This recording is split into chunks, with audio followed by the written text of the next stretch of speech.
طبقے کے افراد جو اپنے کو مسلمان کہہ رہے ہیں، ان کے پاس کیا عقیدہ توحید ہے اور تھا؟ نہیں۔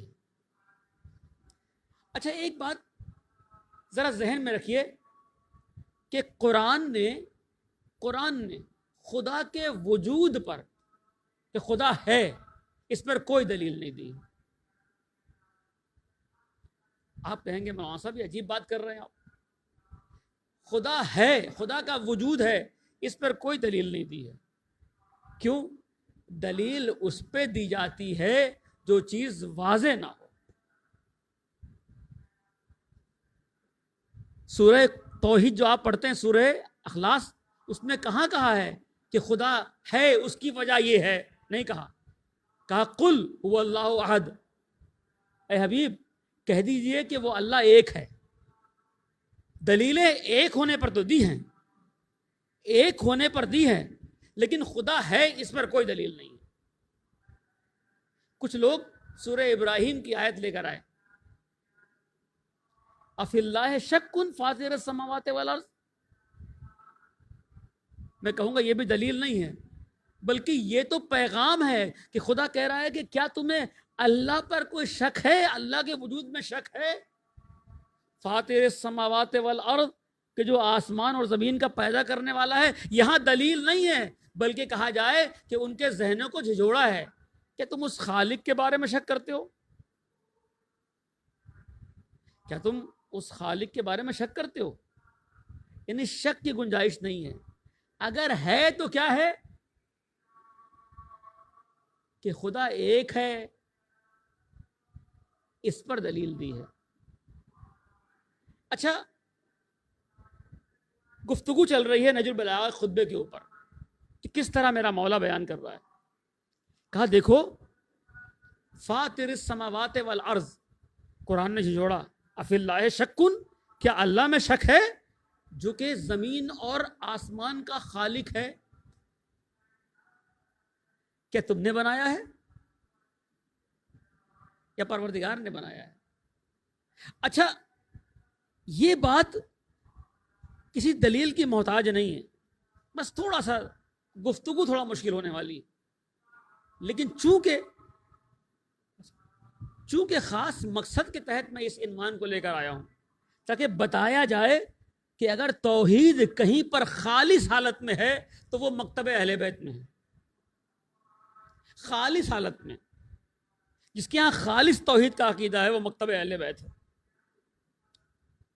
اچھا ایک دہریہ آتا ہے اور میرے امام سے خدا کے وجود پر دلیل مانگتا ہے۔ خدا کے وجود پر ایک دہریہ آتا ہے اور چھٹے امام اپنے گھر میں تشریف فرما ہے۔ ایسے میں گھر میں ایک بچہ کھیلتا ہوا انڈے کو لے کر آیا، اس کے ہاتھ میں انڈا تھا۔ اب سامنے والا دہریہ یہ سمجھ رہا تھا کہ خدا کا وجود کا انکاری ہے کہ امام اسے کس طرح دلیلیں دیں گے۔ امام نے ایک مرتبہ ہاتھ میں وہ انڈا لیا اور کہا یہ بتا، تو اسے دیکھ، اس انڈے میں ایک زخیم جھلی ہے، چھلکا ہے، اس کے بعد ایک پتلی سی جھلی ہے اور اس کے اندر ایک چاندی سا سیال ہے، اور اس کے بعد ایک سونے جیسا مادہ ہے، یعنی ایک زردی ہے ایک سفیدی ہے۔ نہ یہ زرد حصہ اس سفید حصے سے مل جاتا ہے اور نہ یہ سفید حصہ زرد، جو اسے آپ کہتے ہیں کہ سفیدی والا حصہ، وہ اس زردی سے ملتا ہے۔ امام کیا دلیل دے رہے ہیں؟ یعنی گویا میں نے کہا کہ کوئی دلیل اس کے لیے لائی جاتی ہے جو پہلے مبہم ہو، فقط و فقط امام ایک توجہ دلا رہے ہیں۔ اچھا بارہا اس نے انڈے کو توڑا ہوگا، کھایا ہوگا، ایسا ہی ہے۔ امام نے صرف اپنے سامنے رکھی ہوئی چیز، یعنی امام نے دلیل کیا دی ہے؟ امام نے فقط اس کے ذہن پر جو ایک گرد تھی، جو ایک شبہات کی ایک لیر تھی، اسے صرف صاف کیا ہے۔ کہا دیکھ اس کو، اب یہ متوجہ ہو رہا ہے۔ قرآن نے جہاں جہاں پر بھی خدا پر گفتگو کی ہے، اللہ نے اپنے وجود پر گفتگو کی ہے، وہاں دلیل نہیں دی ہے، فقط انسانی جو ذہنوں پر ایک دبیس طے ہے، جو کچرا ہے، اس کو دور کیا ہے۔ کہیں کہا افرأیتم ما تمنون اانتم تخلقونہ ام نحن الخالقون، کہ تم اس اسپرم کو نہیں دیکھتے؟ تم کیا اس سے انسان بناتے ہو یا اس سے ہم پیدا کرنے والے ہیں؟ اگر تم بناتے ہو تو کتنے ایسے جو ڈاکٹروں کے پاس جاتے ہیں ہمارے یہاں اولاد نہیں ہوتی۔ کتنی خوبصورت طریقے سے اگر انسان صرف غور کر لے کہ انسان کی خلقت پر یہ وجود کہاں سے آیا، کیا تم اس لکڑیوں سے آگ کو پیدا کرتے ہو یا ہم اس سے آگ کو نکالنے والے ہیں؟ یعنی آپ کی روزمرہ زندگیوں میں ہونے والے واقعے سے آپ کو پروردگار اپنے وجود کو بیان کر رہا ہے، یعنی ہم ہیں۔ اَأَنْتُمْ تَزْرَعُونَهُ أَمْ نَحْنُ الزَّارِعُونَ، یہ تم جو یہ لہلہاتے کھیتوں کو دیکھ رہے ہو، کہ تم اس کی زراعت تم کرتے ہو یا اس کو ہم بنانے والے ہیں؟ اس کی زراعت ہم کرتے ہیں۔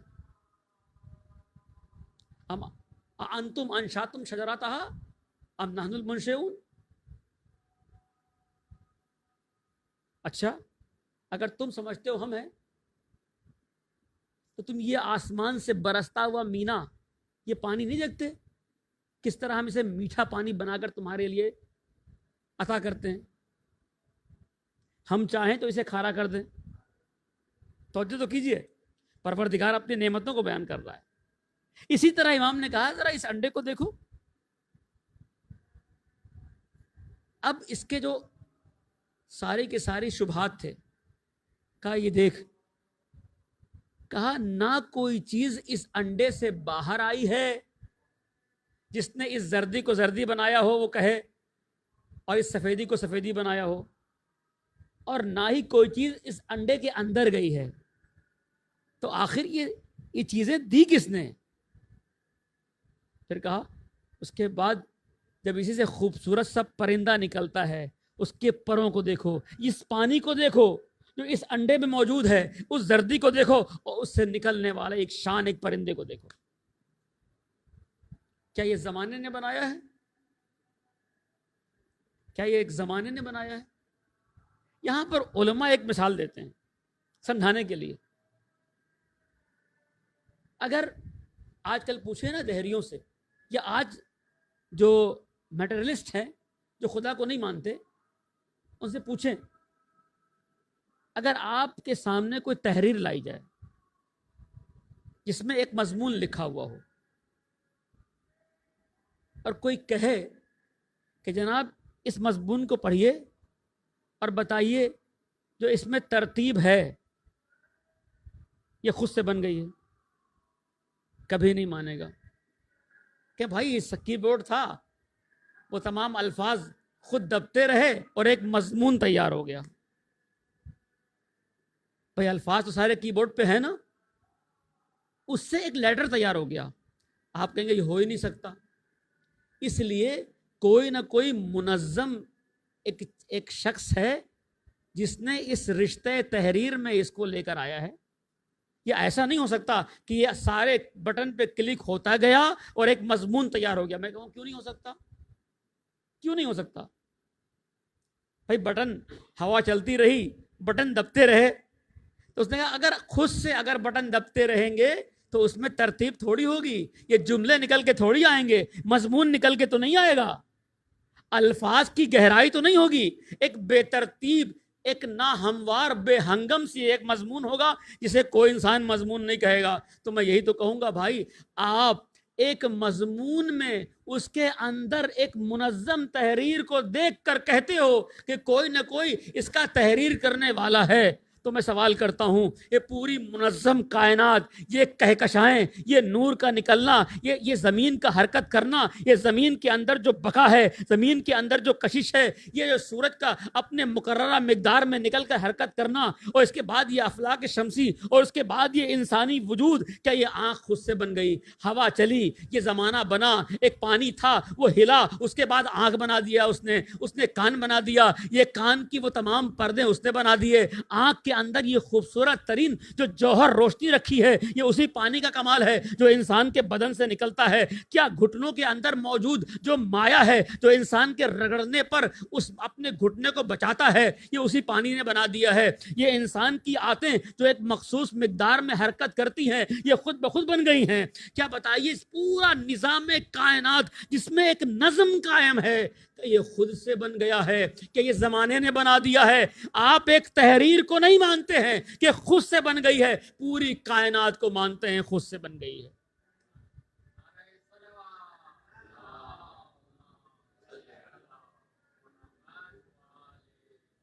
خود سے بن گئی ہے۔ نہیں، خدا دلیل نہیں دیتا۔ دلیل کیا دے؟ انسان فقط اپنے آپ پر غور کر لے، اپنی زندگی، اپنے وجود پر غور کر لے۔ تو ہے کیا؟ امام نے کہا ہے کہ ایک گندے اور بدبودار پانی سے پیدا ہونے والا، کیا ہے اس کی حیثیت؟ کون ہے؟ جس طرح خوبصورتی کے ساتھ انسان کو تخلیق کرتا ہے، انسان اپنے آپ میں غور کرے، کافی ہے اس کے لیے۔ وہ دبیز تہیں ہٹ جائیں گے انسان کے افکار پر جو قائم ہیں، خدا کو ماننے شروع ہو جائے گا، خدا کو مانے گا۔ لیکن خدا کو مانے گا، لیکن خدا کی صفات کو کیسے مانے گا؟ لہذا ضرورت تھی کہ خدا کے وجود کے ساتھ اس کی وحدت کو بھی منوایا جائے، اس کی صفات کو بھی منوایا جائے، اس کی خالقیت کا بھی اقرار کروایا جائے، اس کی رازقیت کا بھی اقرار کروایا جائے، اس کی قدرت کا بھی اقرار کروایا جائے۔ لہذا ضروری تھا کچھ ایسے بندے ہوں جو خالق پر گفتگو کر سکیں۔ درود پڑھے محمد والے محمد۔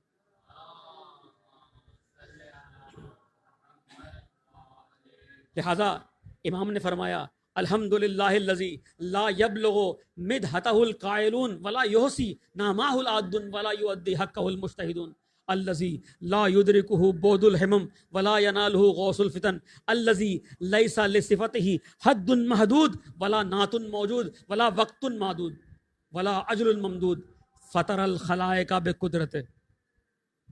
اسی پروردگار نے، کیا خوبصورت سا میرے مولا کا جملہ ہے، فطر الخلائق بقدرتہ، اس نے یہ پوری مخلوقات کو اپنی قدرت سے پیدا کیا ہے۔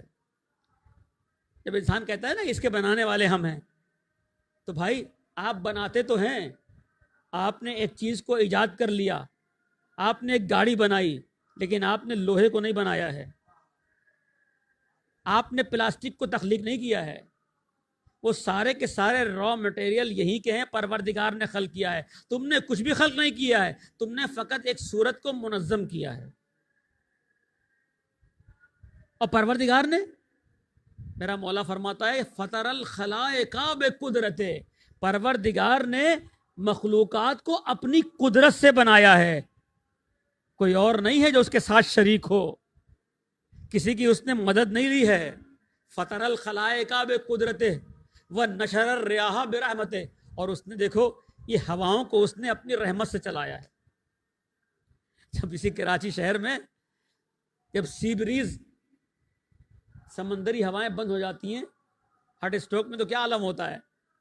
اس وقت یہ خطبہ سمجھ میں آیا کہ مولا فرماتے ہیں وَنَشَرَ الرِّيَاحَ بِرَحْمَتِهِ، اس نے اپنی رحمت سے یہ ہواؤں کو چلایا ہے، اپنی رحمت سے ان ہواؤں کو چلایا ہے۔ وَوَتَّدَا بِالصُّخُورِ مَيَدَانَ أَرْضِ، پڑھا لکھا مجمع ہے، اس جملے پہ توجہ چاہوں گا۔ وَوَتَّدَا بِالصُّخُورِ مَيَدَانَ أَرْضِ، قربان جاؤں اپنے مولا کے، عرب کے بدو جو آج تک جاہل ہے، میرا مولا کتنی خوبصورتی سے خدا کی قدرت اور اس کی صنائیت پر گفتگو کر رہا ہے۔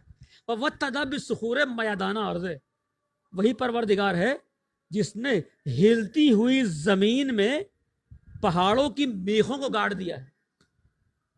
آج کے بچے ذرا گوگل کے پر جا کے سرچ کریں کہ اگر ہماری اس دھرتی پر اگر یہ پہاڑ کو ریموو کر دیا جائے تو کیا ہوگا. سرچ کریں. آج تو بڑا آسان ہے نا. تو تمام لوگ ہم متفقہ فیصلہ یہی ملے گا آپ کو, اور ماہر ارضیات یہی بتائیں گے کہ اگر یہ پہاڑوں کا وجود ختم ہو جائے تو اتنے زلزلے آئیں گے, زمین باقی نہیں بچے گی. اور میرا مولا اس وقت کہتا ہے کہ پروردگار وہ ہے وہ وتدا بالصخور میادانہ ارضے. میادان کہتے ہیں ہلنے کو, زمین کی جو ہلنے کی کیفیت تھی پروردگار نے اس میں ماؤنٹینز کے وجود رکھ کر, پہاڑوں کے وجود کو رکھ کر اس نے زمین کو اسٹیبل کر دیا ہے, زمین کو روک دیا ہے. اگر یہ پہاڑ کی میخیں پروردگار زمین میں نہ گاڑ دیتا تو کبھی بھی زمین پر زندگی نہ ہوتی, یہ دھرتی اس قابل نہ ہوتی کہ اس پر حضرت انسان کا وجود ہوتا. درود پڑھے محمد وعلى محمد.